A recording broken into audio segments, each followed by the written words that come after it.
Salon de la radio et de l'audio digital. L'interview sur Connect en Air, depuis le Salon de la radio. Farid Boulassel, bonjour. Bonjour. Vous êtes coprésident de la Confédération nationale des radios associatives. Je me permets de détailler parce qu'en réalité on dit la CFNRA, c'est ça ? La CNRA, la Confédération nationale des radios associatives. CNRA. Aujourd'hui vous êtes sur le salon, enfin depuis quelques temps vous êtes sur le salon pour parler, pour mettre en avant les radios associatives. Vous avez deux sujets que je crois qui sont essentiels, qui sont importants.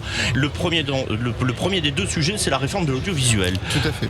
Dans le cadre de son livre blanc des États généraux, une rencontre annuelle que notre fédération organise chaque année, on a fait des propositions sorties de ces États généraux qui ont été donc transmis au ministre de la Culture.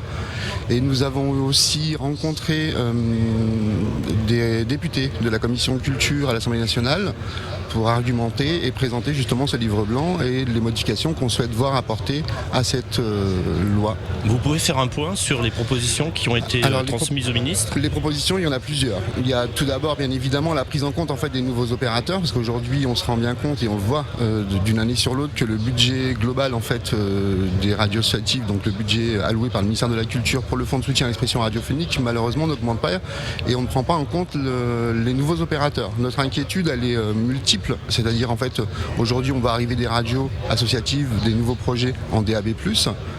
On voit aussi des radios associatives qui aujourd'hui doivent payer double charge, c'est-à-dire qu'en fait elles sont à la fois sur la FM et sur le DAB+. C'est le cas de tout le monde. C'est pas encore le cas de tout le monde. En tout cas, tous les opérateurs qui souhaitent à la fois être diffusés en FM et en DAB+, qui ont déposé des dossiers en DAB+, sont concernés et bien évidemment, malheureusement vont devoir payer deux fois. Voilà, donc à la fois sur la FM et sur le DAB+. C'est une charge en effet pour les radios. C'est vrai que selon les territoires où vous êtes, on a réussi à créer des multiplex associatifs, du moins accompagnés par la CNRA. Malheureusement, dans beaucoup de villes, c'est pas le cas. C'est-à-dire qu'aujourd'hui, en fait, un opérateur, en moyenne, c'est 500 € minimum le prix d'entrée, en fait. Et je parle pas d'investissement matériel, je parle juste de la diffusion. Et ça, effectivement, ça met en difficulté les radios. Donc nous, on a en tout cas incité les radios associatives à s'en lancer dans le DAB+. Simplement, ce qu'on demande, c'est qu'il y ait une aide dans le cadre du fonds de soutien qui soit apportée aux radios qui diffusent à la fois en FM et en DAB+. Donc vous avez l'impression d'être carrément le parent pauvre actuellement de la radio, quoi, en fin de compte. En même temps, c'est vrai qu'on pèse pas grand-chose. Quand on regarde les aides publiques en fait sur l'audiovisuel, effectivement, le fonds de soutien pèse 30 millions € pour 700 opérateurs. Donc oui, moi j'estime, je dis pas qu'on est les parents pauvres. Les radios associatives, c'est quand même 2000 emplois.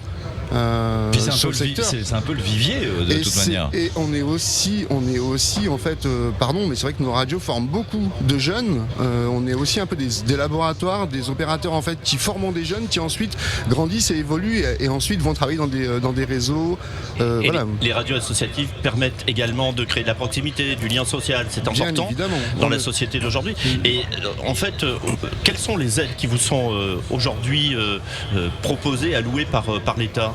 Alors, si on fait un petit rappel. Sur le fonds de soutien, en fait, vous avez ce qu'on appelle l'aide à l'installation. Donc pour les premiers, du moins, vous créez une radio associative, vous avez le droit à ce qu'on appelle l'aide à l'installation, qui est de l'ordre de 16 000 € la première année. D'accord. Et ensuite, vous avez, donc au bout de la deuxième année, vous pouvez percevoir ce qu'on appelle l'aide au fonctionnement, donc qui est calquée sur un barème. Donc tout dépend de votre budget, ça peut aller de 5 000 à 40 000 €. Ce qui permet de créer des emplois. Ce qui permet à la fois de faire fonctionner la radio, de créer de l'emploi et les frais de fonctionnement. C'est-à-dire que voilà, la diffusion, toutes les charges liées au fonctionnement général d'une radio. Et ensuite, la troisième aide, c'est l'aide, la diversité, du moins. Je les zappé pourtant. C'est l'aide sélective en fait. L'aide sélective qui, elle, est attribuée en fonction de 3 critères. Si les radios font des actions en fait, culturelles et éducatives, si elles font des actions de lutte contre la discrimination et du développement local. Donc c'est une enveloppe annexe au budget.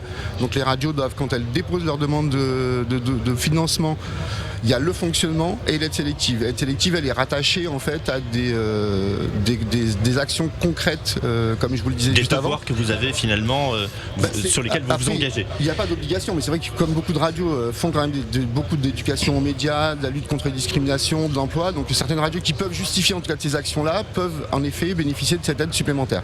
Donc rapidement, vous avez besoin de réponses aujourd'hui de la part du ministère de la Culture. Tout à fait. Les réponses qu'on attend sont à la fois sur l'augmentation de l'enveloppe, une prise en compte effectivement des nouveaux opérateurs, comme je le disais. Il faudrait 3 millions d'euros pour permettre effectivement une augmentation du fonds, parce qu'aujourd'hui, en fait, malheureusement, comme je vous le disais, l'enveloppe reste identique. On a de nouveaux opérateurs. Il n'y a pas d'augmentation, donc il y a une baisse automatiquement parce que nos charges augmentant chaque année, il n'y a pas de prise en compte effectivement du coût de la vie. Je veux terminer là-dessus. Vous avez bon espoir tout de même ? Écoutez, en tout cas, on a eu la chance d'être reçus à l'Assemblée nationale. Nos propositions ont été faites. Aujourd'hui, on travaille encore sur cette question-là. On sait que le projet de loi devrait sortir dans l'été. Il va y avoir un dépoussiérage parce qu'aujourd'hui, en fait, c'est vrai que c'est beaucoup en fait l'audiovisuel qui est concerné, du moins la télévision pour beaucoup dans le cadre de la réforme. La radio associative, on garde espoir effectivement que nos propositions soient entendues et proposées dans le cadre de décrets dans la suite. Merci Farid Boulassel, merci d'être venu ce matin d'être notre premier invité sur cette journée de samedi, d'avoir fait l'ouverture de ce samedi 25 janvier au Salon de la Radio et sur la radio du Salon de la Radio.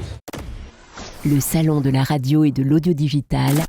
3 jours pour découvrir toutes les nouveautés qui rythment l'ensemble du marché de la radio.